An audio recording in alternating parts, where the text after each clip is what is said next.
What's up, YouTube family? All right, you see, we're on a roll.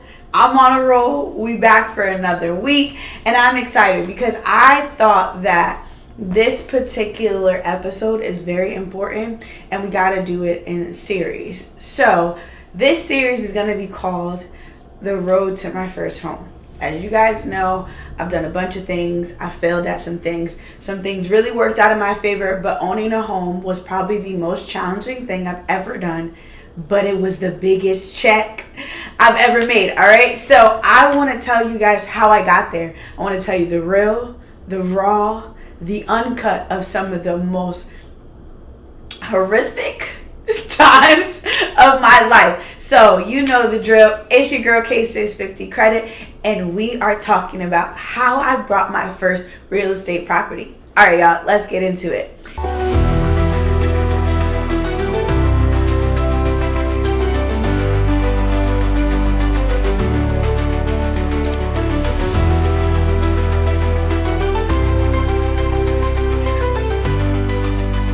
Y'all know I love y'all. I live for this. And as I close the year, I've been reflecting on some things I want to do differently, things I want to do again, and something that came up in conversation as I was talking to one of my really good friends who makes so much more money than me.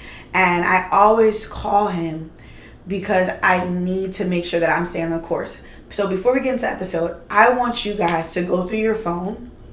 And I want you to think about all the conversations you have with people. And if the conversations are not about elevating yourself to the next level, I want you to delete their number.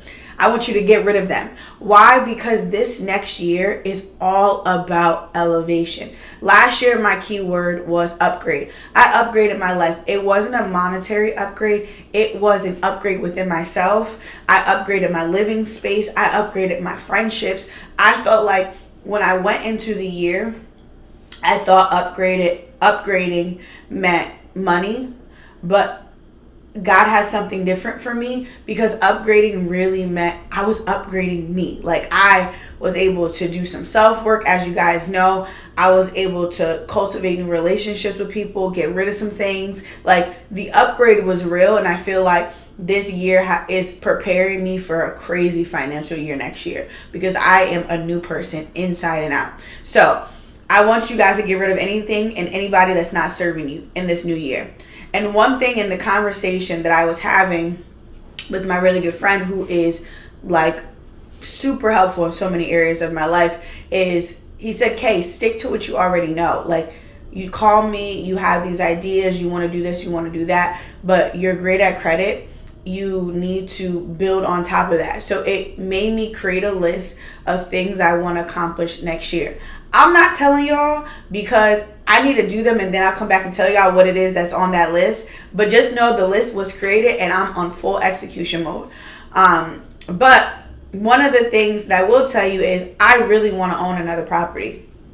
That was one of the hardest things but most rewarding things I've ever done in my entire life. So I want to share with you guys what it was like to become a landlord, how I got there, and some things I'm going to do differently, because a lot of people I work with all want to buy homes for different reasons. Some want real estate properties, some want to live in the home, all of these things. And I get the question all the time, how do I get there? How do I get to the closing table? And what happens after the closing table? So we are going to break this up into series. I don't know how long it's going to take me to tell you guys the story, but we're going to just see what we got.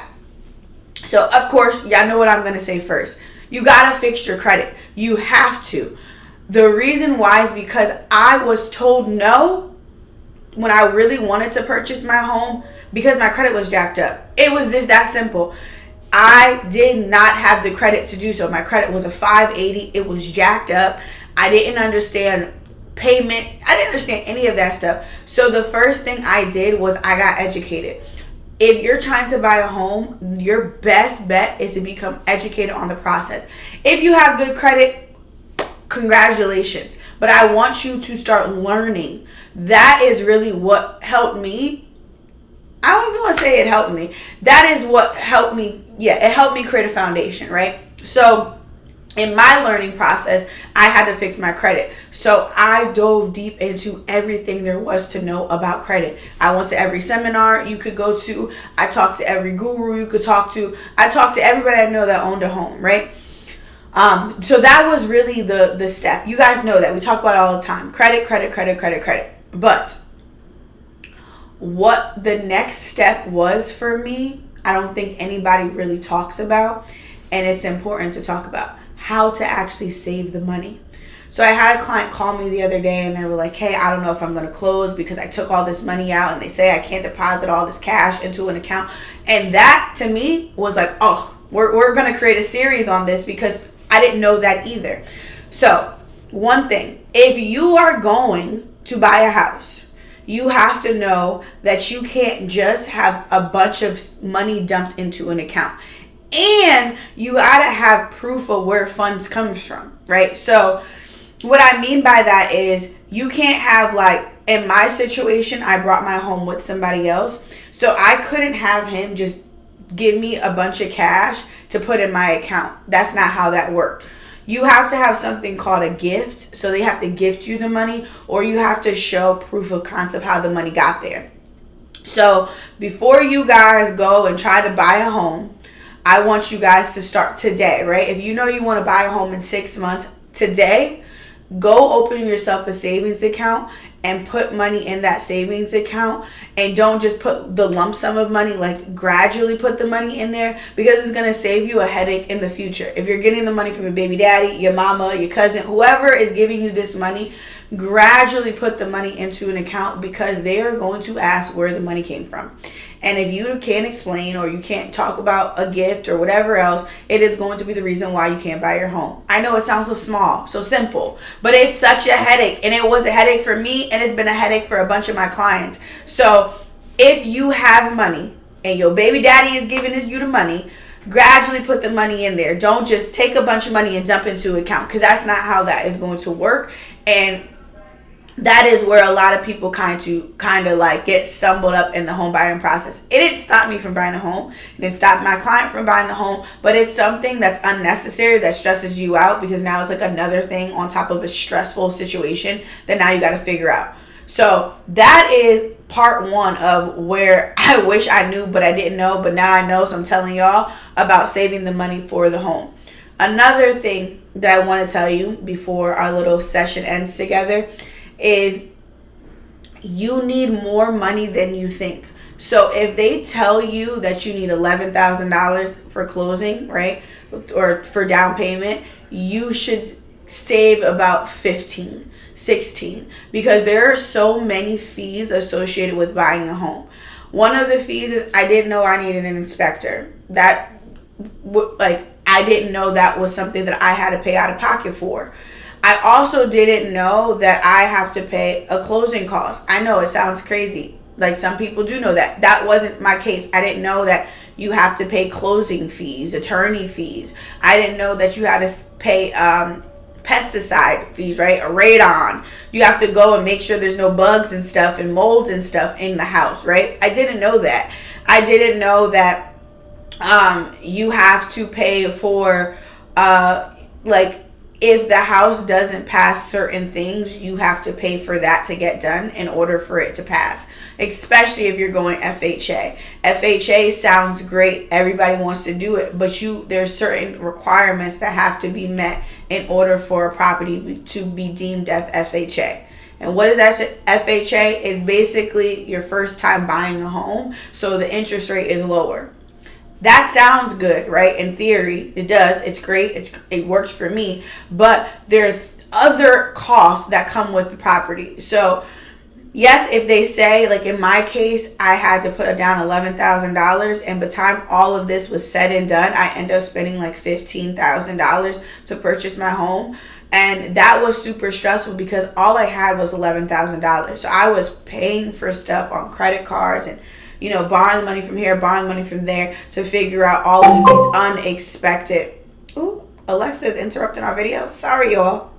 But it was like all these unexpected things. So if they say you have to spend $11,000, save 15. so you can absolutely have all the money you need for this down payment of a project that is going to be probably the biggest purchase of your life. And the last thing I'm going to tell you guys in this process, as far as like the beginning process, is you got to have a strong mind. You have to have a will to withstand anything. Buying a home is extremely hard. I don't care what anybody tells you. It is very rewarding, but it's very hard.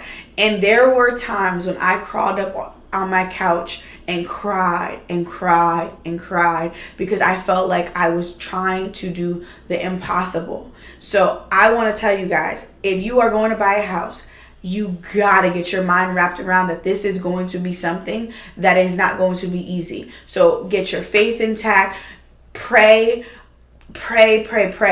and make sure that you understand that just because something is not going your way or the way you thought it was going to go doesn't mean that you're not going to get to the end, because you are. You just have to have faith. But this is going to be one of the biggest purchases you make in your life, and it is a process that if this is your first time doing it, it's a lot of unexpected things. That's why I'm making these videos, because I want you to be mentally prepared. So have faith, trust God that it's going to work. Save more money than you think you need. Yes. Do not just dump a bunch of money into a bank account, because that's going to bite you in the butt in the future.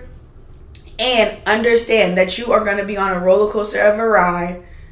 So buckle up. All right, y'all. I love y'all. This is part 1 of how I bought my first property and how I made all this money after I did it. I love y'all. We'll see you next week.